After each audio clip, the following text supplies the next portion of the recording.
Welcome, y'all, to Adult Education. This is the end of the year, and this end of the year series is focusing on end of life, appropriately, maybe so. And we have a really special guest this morning in my dear colleague with whom I have spent a career just a few feet apart in the psych department until he retired, Tom Ludwig. And those of us who know Tom know that he is a person of many talents. Some are practical. He's installed his furnace in his home. He's built his own kitchen. He's composed music. He's taught himself multiple languages. He's become an expert in neuroscience, which is the topic on which he's taught. He has done research on how the brains of older versus younger adults process information. When computers and microcomputers became available, he got one and took it apart and understood its parts and how it's composed and constructed. He taught himself how to code computer programming, and then he created software for the teaching of psychology to what has turned out to be millions of students, and for which he has received national and international awards as the pioneering contributor to the interactive online teaching of psychology, for which, in combination with his excellence as a classroom teacher, he received the American Psychological Foundation's Professor of the Year Award. It's sort of the Heisman Trophy Award given to one psychology professor a year in the United States. And so our department was very proud when somebody in our midst, Tom Ludwig, was the recipient of that honor. Just on the personal side, Tom is the youngest of 12 children in a family, and I was talking to him beforehand about what that was like growing up in a household with 12 kids and 2 parents and 1 bathroom and 1 dining room table, although because there's a 24-year spread, not all 14 of them were around the table at once, but sometimes on holidays and so forth, can you imagine 14 people and feeding and doing dishes for 14 people? This is also the most Lutheran family you're ever going to meet. Tom is Lutheran, and his family, like the Pope, is Catholic. I mean, the kids went to Lutheran schools. These 12 children, almost all either became professors or Lutheran pastors or spouses of Lutheran pastors. Tom became the trustee of a Lutheran seminary in Ohio, and for a couple years was the interim president of a Lutheran seminary, which is the most shocking thing you've ever done, because he never aspired to even be department chair for us. And he's also taught for us the psychology of aging. And so when we thought about these 2 weeks end of the year series on aging well, I thought, I got the guy who can reflect with us about end of life aging well. And of course, as he's watched his 11 older siblings age, he's had a kind of living laboratory. And Tom is also, kind of the systematic, nerdy guy he is, planned his own aging retirement, and he's right on schedule and everything. At one point, he even had his preferred age of death. I don't know if that still holds. That still holds. I always contest to that. I'm right on track. But now in his 70s, he's old enough to be his own living laboratory. So as you can tell, I have just enormous regard for my esteemed friend, and join me in welcoming Tom Ludwig.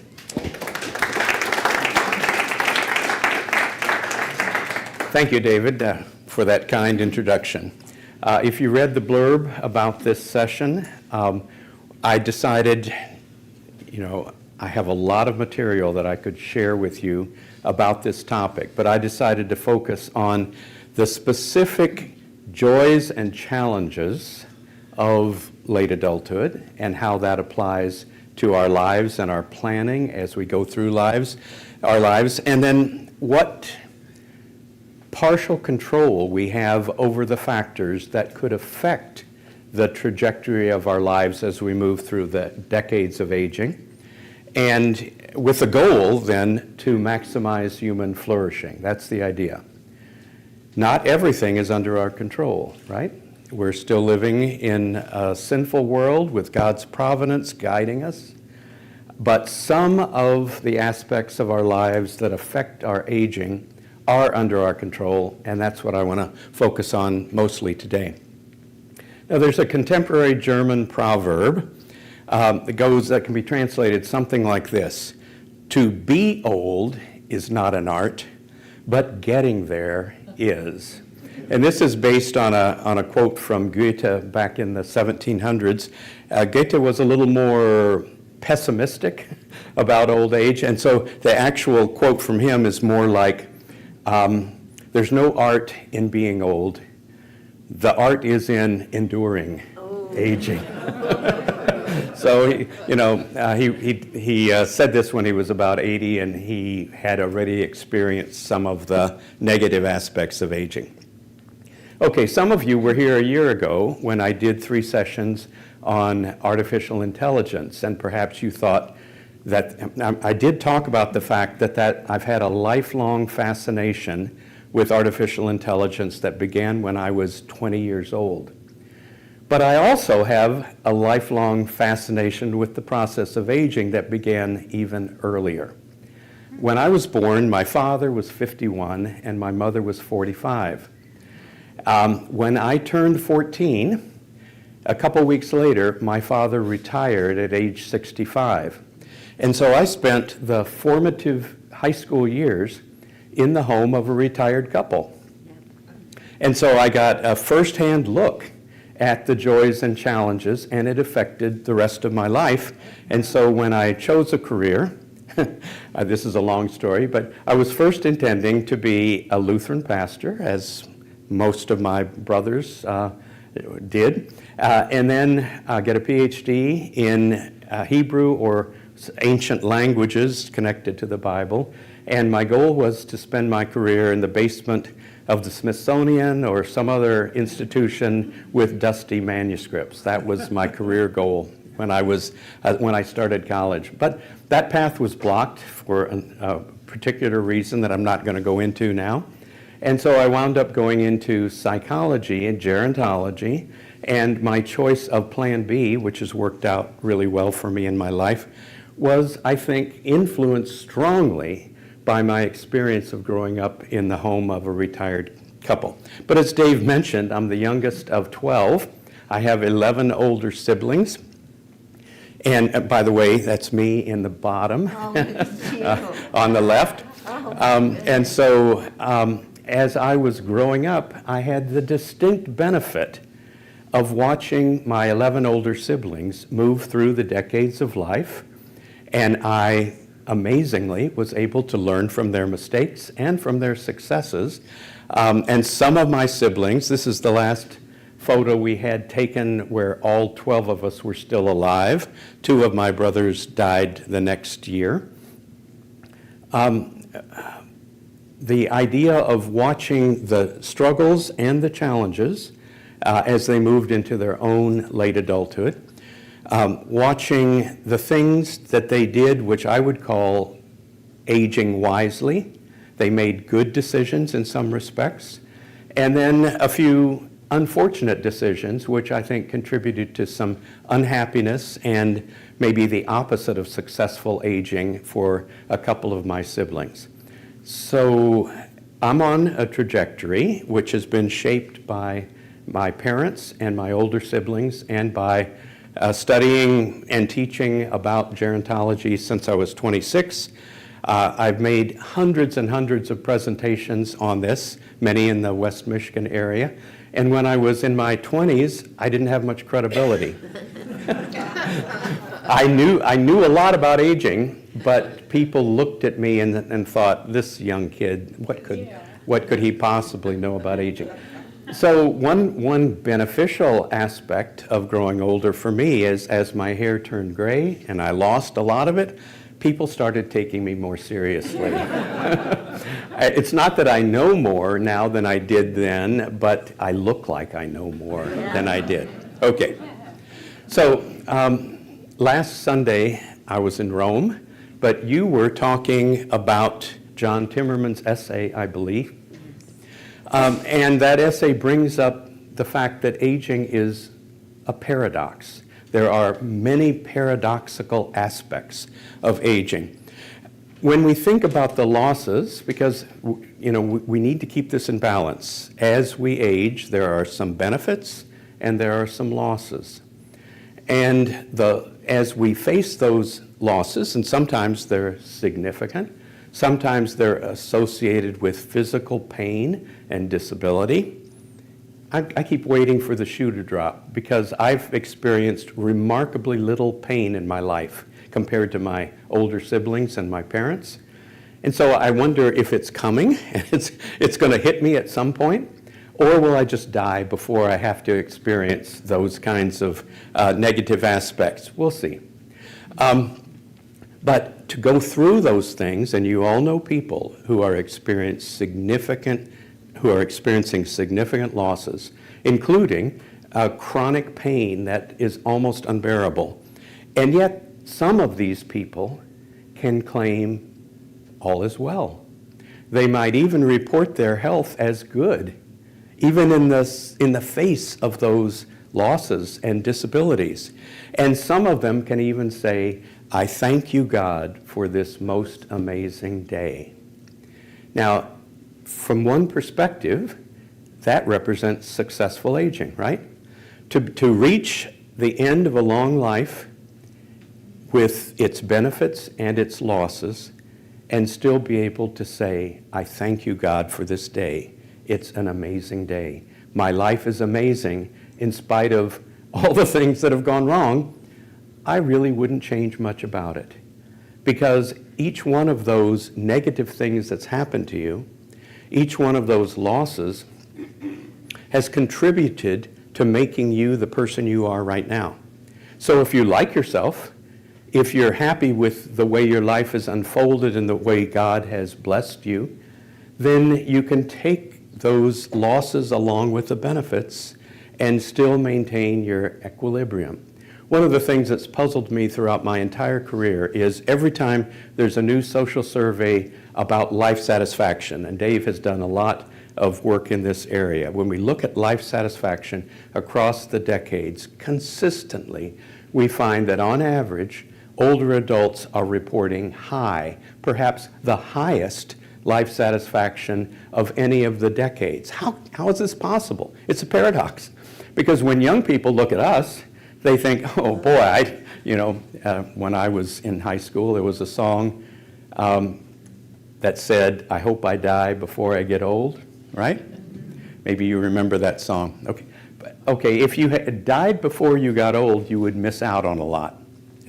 There's some blessing in dying young, to not have to experience the disabilities that accompany advanced age, but there's also a blessing in a long life. And that blessing needs to accept the balance of the good and the bad that goes along with it.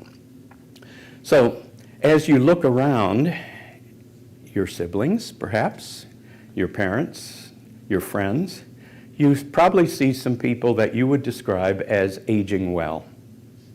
You'd probably also, know some people who are not aging well, whose lives can only be described as misery, who are miserable each day and would have a hard time saying, I thank you, God, for such an amazing day, because they don't think the day is amazing at all. It's just sadness, it's loss, it's misery, it's pain.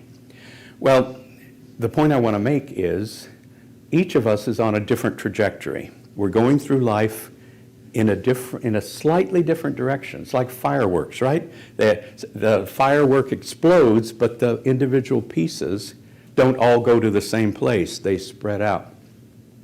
In that sense, life spreads out like a fan. As a developmental psychologist, I can say that most 2-year-olds are highly similar. Most normal 2-year-olds are highly similar in what they can do, in what they think, what they're interested in, and so on. But as they get older and they move into the teenage years, individual differences start becoming more accentuated. Interests develop in different ways. And as they move through the lifespan, their lives spread out even more. So if you look at your high school friends, maybe even your college friends, some of them have maintained a similar trajectory to you. And you probably have a lot in common with them at this stage. But other people that you were very close to earlier in your life have gone off in a different direction completely, and you hardly recognize their interests and abilities and characteristics because they're so different now from the trajectory that you are on. So I think we could say in general, at age 80, people are a lot more different than they were at age 20. And some people in their 80s are in nursing homes. Their cognitive capacities have wilted away. They need constant care. Other people in their 80s are in the U.S. Senate or on the U.S. Supreme Court making decisions that affect millions of people. So how can you say what an average 80-year-old is like? You can say what an average 2-year-old is like, and even to a degree what an average 20-year-old is like. But it's a lot harder to say what an average 80-year-old is like, because this process of the individual trajectories of life spreads out our lives like a fan. So some people believe that those who are aging well have just won the lottery. They've won the genetic and environmental lottery. They were born in the right place at the right time to the right people with the right genes, and they're just skating through life, and at 90 they're going to have a wonderful life. Random events, completely out of their control. Other people, including, I would imagine some of you, look at your life as being guided by God's providence. And so in that sense, we'd have to say that if you're aging well at this point in your life, that it's a gift, right? It's a gift from God. And I do feel that way. I feel that in some way, God's grace has guided me through my life and molded me into the kind of person I am, and I would not be aging as well as I am were it not for my dependence on God's grace every day. But on the other hand, then when we look at people who are aging poorly, do we have to say that God didn't give them that gift? That's kind of cruel, isn't it? Does our loving God give gifts to some people that lead to successful aging and withholds them from other people? That might be true. Depending on your theology, you might be comfortable with that. I'm not as comfortable with it. And so I prefer thinking about successful aging as something that flows out of your genetic abilities and your environmental experiences, but is still partially under your control. And in that sense, successful aging can be nurtured. It can be enhanced by your own decision making, and in a way that makes you partly responsible. And so if you're not aging well, maybe you're the person to blame, not your parents' genes or your childhood friends or the schools that you went to, or the diet that, diet's an interesting thing, because across my life now, there have been waves of advice coming from nutritionists about what we should and should not eat. And as you know, that changes every 5 or 10 years. And so if I knew now if I knew when I was 30 what I know now about nutrition, I probably would have made some slightly different decisions about what to consume across my life. Okay, this is the point I'm trying to make. You could just throw up your hands and say, maybe I'll age well, maybe I won't. It's not up to me. It's due to forces outside of my control. And you could go through life like that. That way you're not to blame when things go wrong, because it's something else that was set in motion either by God or by the genetic forces unfolding over time. But if you believe that successful aging is something over which you have some control, then you need to step up and do something about it. And if you are in that frame of mind, then what I have to say might be useful to you. I believe that education and training about aging can make a difference in how well people age. Now, the ancient Greeks had two terms that I believe capture this. They believed at any point in your life to live well, you needed a combination of knowledge, expressed in the Greek term gnosis, right? It's knowing things about the world and about your body and how it works. And then also skill, techne. Technology comes from this, obviously. So we need to balance gnosis and techne, knowledge and skill. Knowledge comes usually from education, but not always formal education. I got a lot of my knowledge by watching my older brothers and sisters make their own mistakes. Kept me out of trouble. I didn't have to make those mistakes because I saw them make those mistakes, and I could adjust my life differently. But techne doesn't come from watching. Techne comes from doing. And so as you live your life, making practical decisions every day, exposing yourself to certain experiences, surrounding yourself with certain kinds of friends and not others, engaging in different tasks during the day, not just exercise, but other things, you build your technique of aging. So aging well requires knowledge about the aging process, and it also involves skill in navigating the challenges of life that can only come from real-world experience, practice. Okay, now it's time for you to talk for a while. As you think about your own aging, as you look ahead to the next decades of your life, what worries you? Remember, we want to keep this balance of the positives and the negatives. What are the negatives that you are fearing, dreading, anxious about? So could we take a few minutes now? Is it customary for you to talk among yourselves in small groups first? No. Okay, you want to just talk in the full group. Okay, so let's hear from you. I'll try not to comment until everybody who wants to say something has had their chance to do that.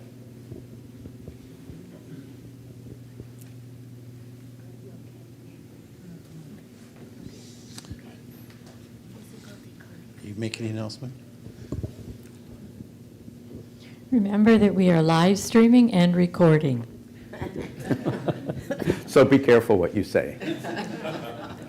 And so we have age-old questions to ask, right? Yeah. So I've had relatives that had a stroke, and so that I worry about some kind of immediate disability such as that. Okay. And one thing about, okay, I am going to comment. I can't. One thing about stroke is that it doesn't give you any time to adjust to it. Something like arthritis, you have years to adjust your behavior, but with a stroke, it happens overnight, and you need to cope with the results, but you don't have time to adjust in advance. But can you, if you're afraid of it, Yes, you okay. can plan. All right, so let me give you one practical implication. A lot of people are right-handed. A lot of people have vascular events that involve the left hemisphere of the brain. And so you might wake up one morning and you can't speak and you can't move your right arm. What could you do in advance? I'm not saying you should do this, but it would be helpful for you to learn to write with your left hand. Because if you have a stroke that takes away the ability to move the right side of your body, as one of my wife's brothers had a stroke like that in 2001, and his wife had him, first thing he needed to do was learn to write with his left hand, and he got better and better with that. But if he had practiced it earlier in his life, it would have been easier to adopt that. And then his wife took him through 10 years of therapy, polishing the table with a sock on his hand, trying to move his shoulder back and forth, trying to get stimulation to those peripheral nerves, and eventually he regained the doctors did not believe he would ever be able to move his right arm, and now, he still can't write with his right arm, but he can move his right arm. He can hold a cup of coffee with his right arm, which I think is amazing. Mm-hmm. Now, if you practice with your left hand, you might not have to go through all that. Yeah. Two things that concern me. One is mobility, Okay. and the second one is cognitive decline, like Alzheimer's. Okay, with mobility, many of you are already thinking about the next step in your living arrangement, because if your mobility declines, like the house that I'm living in right now is not handicap accessible, my wife and I, if I had a stroke, my wife and I would have to move very quickly because I couldn't live in that house as a mobility impaired individual. And so that's something that you can do to plan kind of a trajectory in advance, in advance of things. You don't need to worry about everything going wrong, but you could smooth the path by removing some of the obstacles that might occur if you lose one particular function or another. Well, I have a lot to say about cognitive things, so I'll hold off on that. One of the things that is my concern, George and I have aged, so we prepared for the physical kind of things around us, this happens or that happens. But I think about losing my partner, my soulmate, 66 years. Yep. What is life? What if something happens? Because George has had cancer for 5 years, and so I'm the kind of one who thinks about that. But my soulmate, what is there in life when you lose your soulmate, the person you start every morning with, you talk to all the time and everything? You don't want to start over at this stage in life, even though you have a lot of friends. Yep. But losing that soulmate. There's nothing really that can replace that partner that you've spent your life with. Anyone else would not have the shared history. So even if you tried to start over, it would be a different kind of experience. My question involves finance. Every time I have saved enough money to satisfy the experts to last the rest of my life, they move the goalposts. And now I don't have enough money anymore. And that is frustrating because you tried, one of the things about aging wisely is to prepare yourself, and for preparing yourself for the loss of income after retirement and how you're going to support yourself and your lifestyle after you're no longer working for pay. That's part of the process of aging wisely, but because it's a moving target, the other part of the moving target is that people are living longer. And so what you thought might be enough money at the start as you were planning it, maybe you were planning for 80 years old, and if you live to be 95, you'll run out. There's not a lot that you can do retroactively about that. You need to plan ahead, and if it's possible, sacrifice some during the good years in order to put more away for the lean years, especially as they stretch on and on and on. But there are people that are already maxed out with their finances. They have no capacity to save for the future. And in that case, I think we need to look again at the social net, how we can protect the more vulnerable individuals who've not had the foresight or the ability to plan ahead. They're still people, and they're going to need resources, and right now we're on a track not to be able to provide those resources for them. Tom, right here. I have two things. I'm sort of I'm kind of taking care of Jim as he has a diagnosis. And I worry about what if I go first. Exactly. That's one. And the other thing is I worry about my children. My mother came and lived with us for 9 years after my dad died. And I did that because she had no other place to go. She didn't have money or anything. Those were hard years, but I miss her. But I don't want to do that to my kids.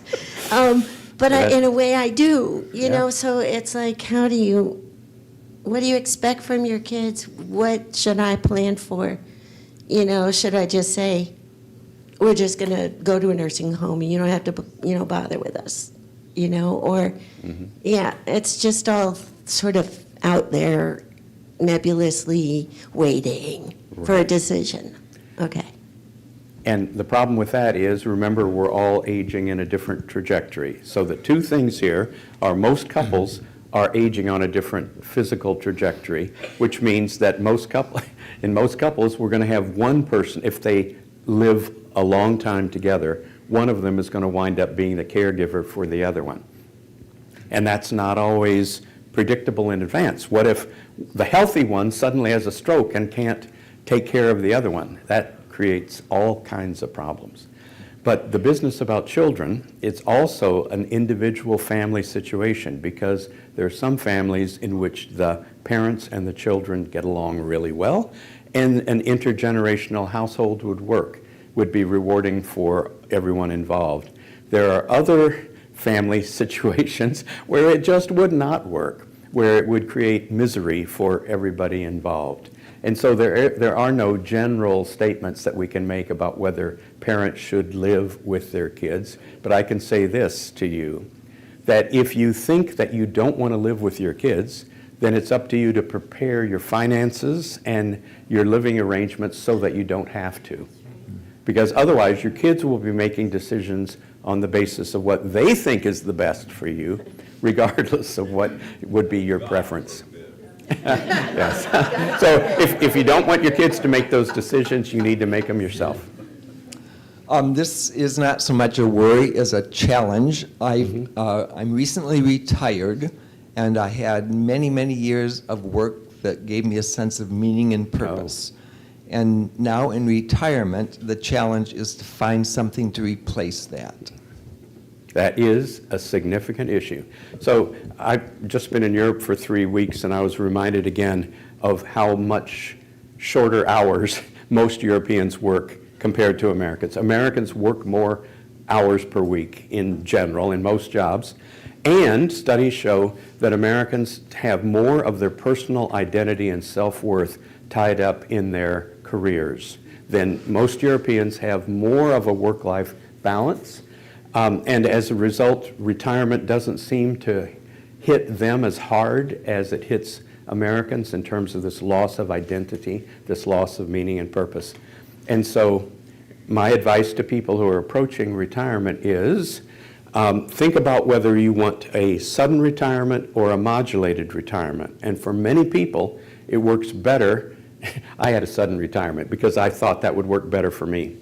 But for many people, a modulated retirement works better, where as you approach the retirement event, you reduce your working hours and increase the amount of time you spend in hobbies or second career or other life pursuits.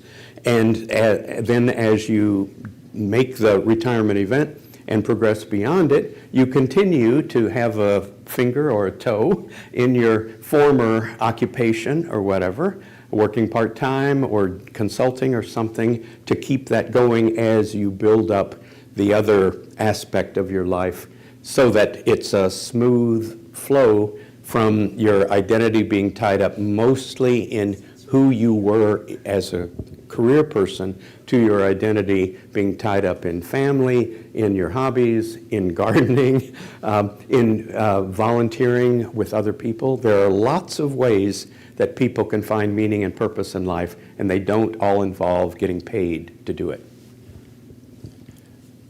Adding on to the kind of the general issue of parents and children, one of the things that I'm finding fascinating is that as my wife and I age, I had this ridiculous presumption years ago that the parent-child relationship would kind of dissipate as opposed to complexify. Yep. Yep. And Your kids would grow up and leave home, and you wouldn't need to worry about them anymore after and that. what does it mean to be a parent of a grown-up child, and for them to try to figure out how they're relating to you and vice versa, I'm realizing is far more complicated than I had any ability to appreciate 20 years ago. I agree with you 100%. Okay. I have 2 grown sons, and it's been interesting for me as a developmental psychologist to watch them grow up and to watch our relationship evolve. And then as I move into the next stage, when our roles are going to need to reverse and they will care for me instead of me caring for them, that will be another challenge. Okay, I'm looking at the clock and thinking I'm going to move on now, and we'll have another chance, because this has all been the negative part. I want to give you a chance to talk about the positives as well. Okay, so from my point of view, quick overview of touching on many of the themes that you've already raised. it seems to me part of this education, right, the gnosis part, we need to be aware of what's happening to us right now, and that it didn't start when we reached an arbitrary age. It's been happening ever since we were late teens.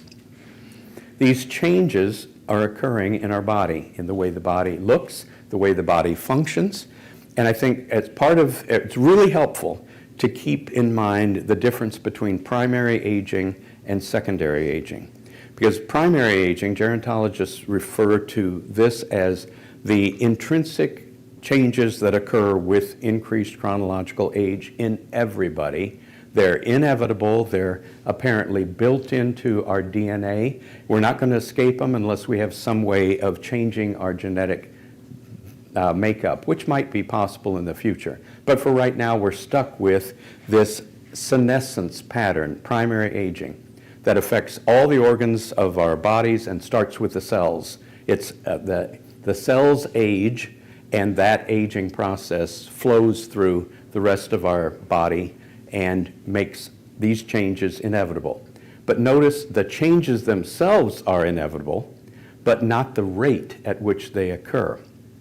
Because we have our own trajectory, we're all aging, and this primary aging is taking place at a different rate in each of us as individuals.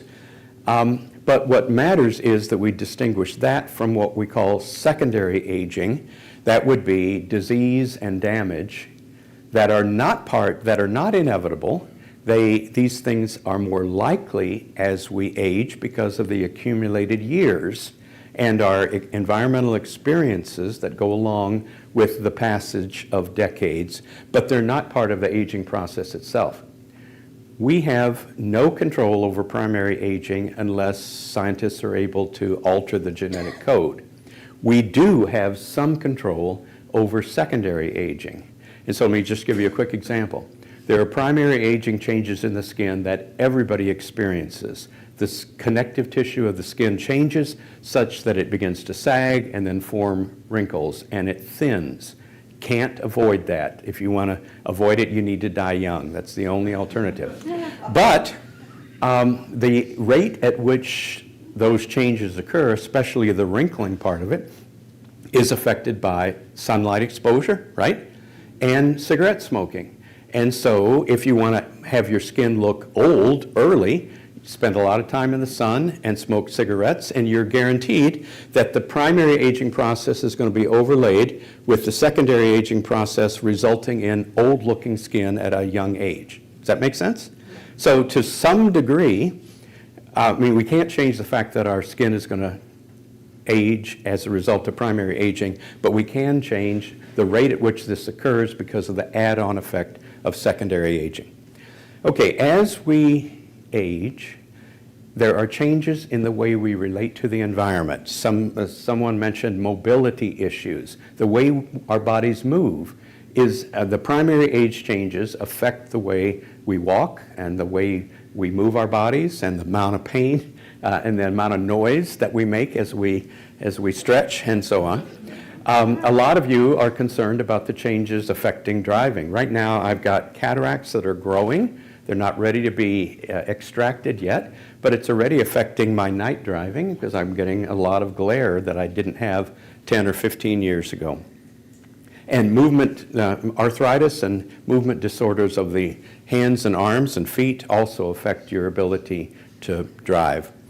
But driving is also affected by primary aging. One of the most consistent things that gerontologists discover as we study the aging process is there's a slowing of behavior that's built into the system. And so older people move slower, they think slower, they react slower, and normally, as you're walking slowly across a room, you're not going to notice it. But when you're driving at 70 miles an hour, your reaction time makes a big difference when a child runs out in the street or something like that. Household tasks. This is where we get into the business about practicing, right? Things like opening a can or opening a jar.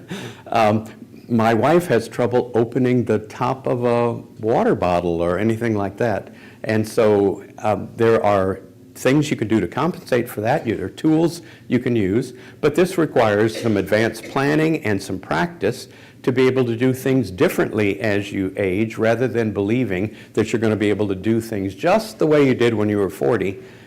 When you're 85, a lot of things are not going to work the same way. You're going to need to make some adjustments.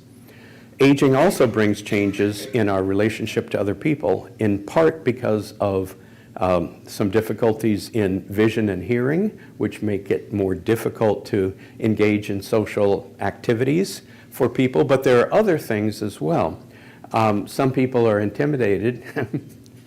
My wife swims at the Dow on a regular basis, and it's every year the students get younger as she ages, and so she's getting more and more intimidated about swimming with all these young women who have bodies that look very different from hers. And so I'm trying to do an intervention and trying to enhance her body image because I think she looks fine.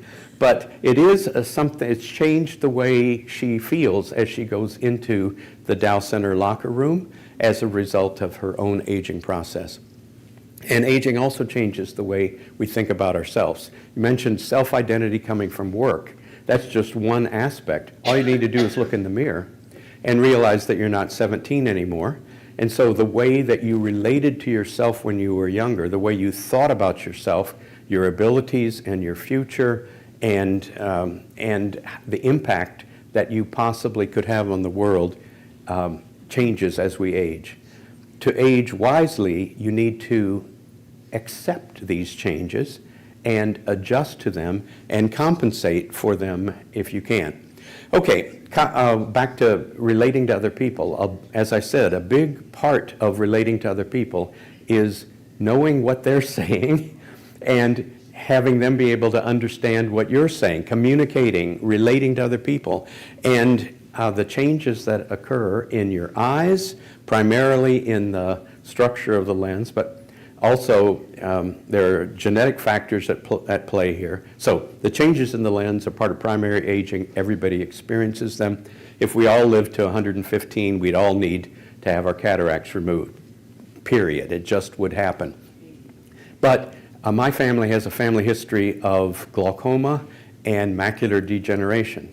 And so one reason that I'm not particularly interested in living into my 90s is I think I won't be able to read anymore if I do.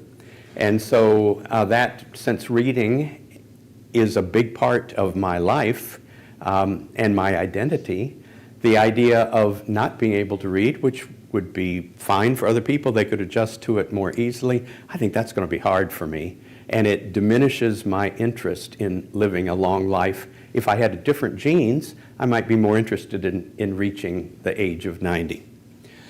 Changes in hearing. 3 years ago, I got my hearing aids, and I have to say that it makes me more confident in social situations because even though they're not perfect, but I have an easier time picking up speech sounds because this loss of high frequencies doesn't affect my ability to hear the notes on a piano, but it affects my ability to hear the hisses and the vocalizations that occur at high frequencies like s, k, t.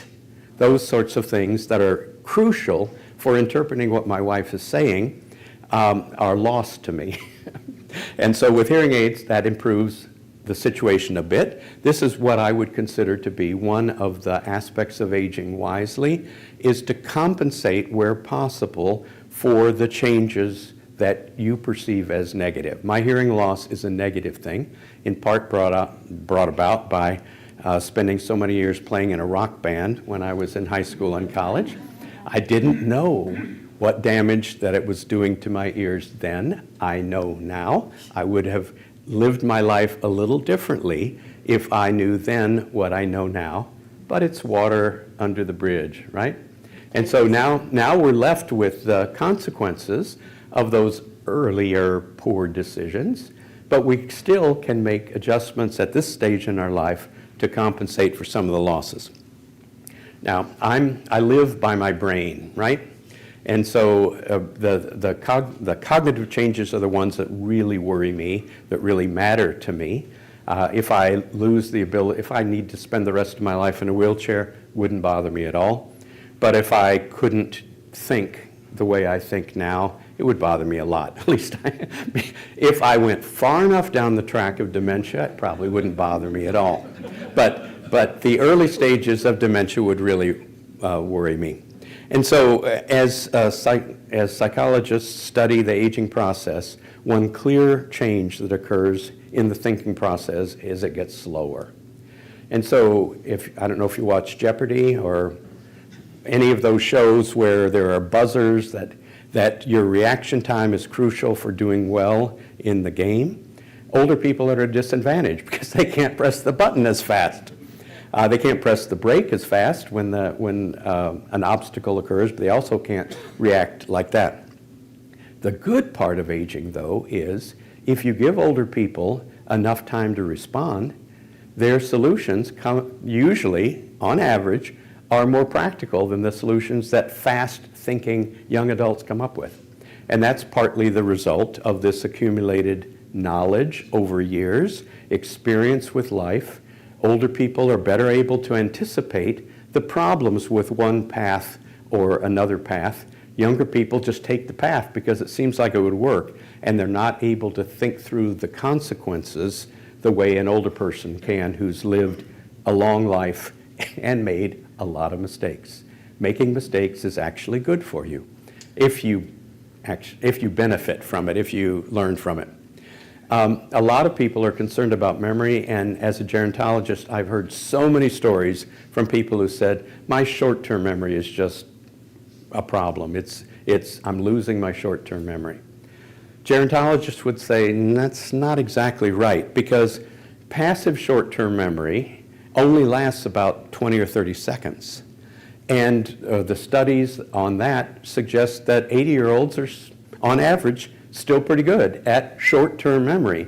They can retain almost as much information as a 20-year-old over 20 or 30 seconds. That's not the issue. The issue comes in two other areas of memory, what we call working memory, where you're holding things in memory while you're manipulating them to solve problems. I like to think about working memory as a desktop or tabletop. It's got a certain amount of space. And when I'm working on a writing project, I like to have all my resources in front of me. So I stack them, and once you have all the space on your table filled up, then what happens? Okay, you either have to put something on top of something else obscuring it, or by accident you knock one of the pieces of paper or books off onto the floor. I think that's a good metaphor for what happens with working memory. As you age, your table gets smaller. So you can have fewer things at the front of your mind, consciously aware of at a time. So that makes older people more susceptible to distraction, because if you're trying to remember somebody's telephone number, in a quiet room with no distractions, you might be able to hold it for 30 seconds. But if somebody gives you your telephone number and then somebody else asks you a question, your tabletop has shrunk to the point where in order to focus on the question, you've lost the telephone number now, right? It fell off the edge of the table. Working memory decreases with age, and that means that older people are more likely to face distractions. You've probably experienced this. Every time I go down in the basement to get something, by the time I get to the bottom of the step, I've forgotten what it was. That's just 20 seconds. I've lost it already. And so I'm now making an effort. Whenever I go into a different room, I try to consciously repeat what it is that I'm looking for. I'm looking for my glasses or something, and that way I'm more likely to remember that when I get there. But the real problem is not so much in short-term memory or working memory, it's in the movement of information from short-term memory to long-term memory. This process is called consolidation. It depends on a part of the brain called the hippocampus. And just to be blunt, your hippocampus is not working as well as it was 20 years ago, period. Your hippocampus is one of the most sensitive aspects of the brain to the aging process. And so the hippocampus is necessary for encoding new memories. So when you have something you want to remember, and you need to hold it for more than 20 or 30 seconds, you've got to get it into long-term memory, and it's going to be harder for you to do that with a hippocampus that's not working as well. So given that you know that now, what should you do? Write it down, right? If it's something that you need to remember and you won't be able to write it down, you're going to have to exert more effort to try to rehearse that information, link it to other things that are already in long-term memory, and that way, when you need it, it'll be more likely to be there. But when you were 20, you could hear something and you'd know it the next day. Now, if you hear something, you're not going to know it the next day unless you exert extra effort to get that in. The long-term memory is also divided into semantic versus episodic memory, and they are affected by aging in a different way. Semantic memory, general world knowledge, seems to hold up really well with age. So if I ask you, what's the capital of France? Or what's the boiling point of water? You learned these when you were in 4th grade or something like that. Your hippocampus was working really well. You encoded that memory, you stored it in long-term memory, and it's still there 60 years later, right? It is not tagged with a particular date or time. You don't know when. You can't remember when you learned that information, when it happened that you heard that, but you know that information, part of semantic memory. As we age, unless you're moving into dementia of some type, semantic memory holds up really well with age. But what is damaged by the aging process is episodic memory, the memory of your own autobiographical events in life. Now, the autobiographical events from your high school or college years are probably still clear to you because your hippocampus was working well at that time. But whether you took your pills this morning or yesterday, that's part of episodic memory. It's tagged with a particular date and time, and it's increasingly difficult for older people to manage episodic memory. And part of it is the fact that many of the tasks in our life now are repetitive. And so if you take your pills every morning, you've got thousands of memories of taking those pills. And so now you're trying to remember, did I take them this morning, or am I remembering taking them yesterday or the day before, or that sort of thing. So we're getting more interference from these events, and our hippocampus is not working as well to begin with, so it's harder for us to store all the relevant information as we go through our lives. So if it's a stereotype that older people dwell in the past, but I don't think that's true. But if it were true, it would make some sense because you have lots of memories from the past and fewer memories from yesterday because of a hippocampus that's not working as well. Okay, several people mentioned that the role changes in the family. That's an important thing because family life, our brains are wired for social relationships. And as we age, we have a changing relationship with children. We move from taking care of them, making decisions for them, to treating them more or less as equals, to eventually the roles shift and they began taking care of us or making decisions for us. The most important social relationship for most people is a spouse or a partner, and if we live long enough, we probably are going to experience the loss of that partner. Some people believe that a partner is so important for their functioning that they will remarry. A lot of people in old age choose not to, just because they know that that person can't be replaced, and they think that it would be too much effort to try to start over again with a new person that didn't share their history. But other people have had very successful second or third marriages in old age. The other part of your social relationships are the relationships with your network of friends. And that's diminished as people age. Your friends get old, they die, they move away to be closer to their own children, and you need to deal with whether you're going to try to replace those friends or just live with the consequences of a smaller network of friends. A big part of this social relationship also is where we derive our sense of meaning and purpose and the emotional attachment that we had to our job or career and what happens when that's gone. or what happens when we shift from full-time employment to part-time employment, and instead of having our regular office, we have an office, down the hall, shared with somebody else. What does that say about our status, about our sense of worth? And for a lot of people, eventually the physical changes and changes in energy level means that eventually they'll have to give up their volunteer roles and hobbies from which they derived meaning and purpose after they retired from their career. So in that sense, these social emotional changes reflect a lot of losses that typical people experience as they move through the aging process, culminating in a loss of independence. Now, my wife's mother, when she was in her mid-90s, told my wife, "My car is my best friend." And so guess what happened? When she drove until she was 97, and when she finally had to give up her keys, it devastated her. I think it devastated her even more than losing her husband. I really think it did, because it was the final straw for her. She couldn't just go where she wanted to go. She had to ask somebody else to take her wherever she wanted to go. She lived to be 103, so she did have another 6 years of living without being able to drive. Okay, we're almost out of time here, but I wanted to give you a chance to talk a little bit about the other side of the coin. As you look forward to the next decades of your life, is it all bad? Is it all bleak? Is it all negative? Or are there some things that you're actually looking forward to as you move into late adulthood? Can we have a few minutes to talk about that? Anybody want to comment? I mean, if you're just all doom and gloom, that's okay too, but if there's anything good, we should hear it. Hey, Tom, really appreciate your comments.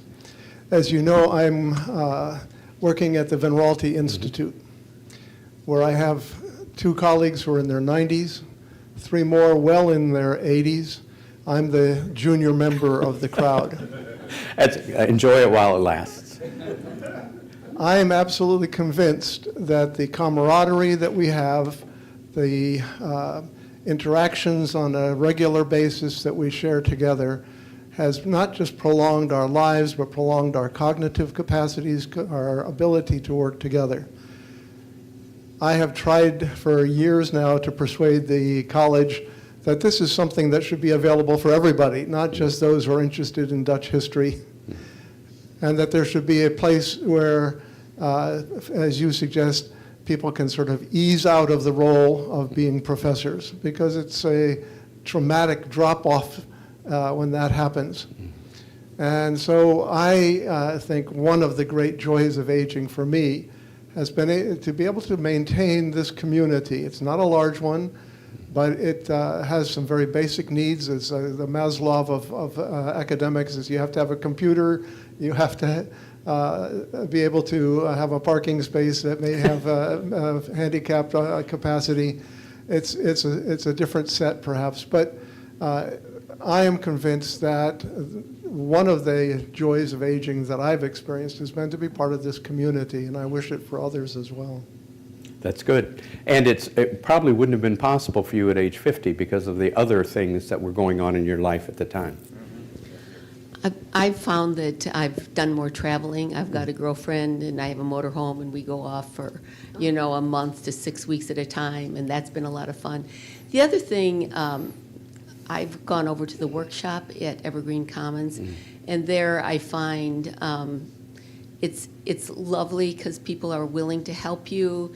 You have people to chat with, and I've talked to a number of people who have found that coming there has really enriched their lives and found friendships. So having a facility like that where people of your age can come together to do interesting things is an important resource.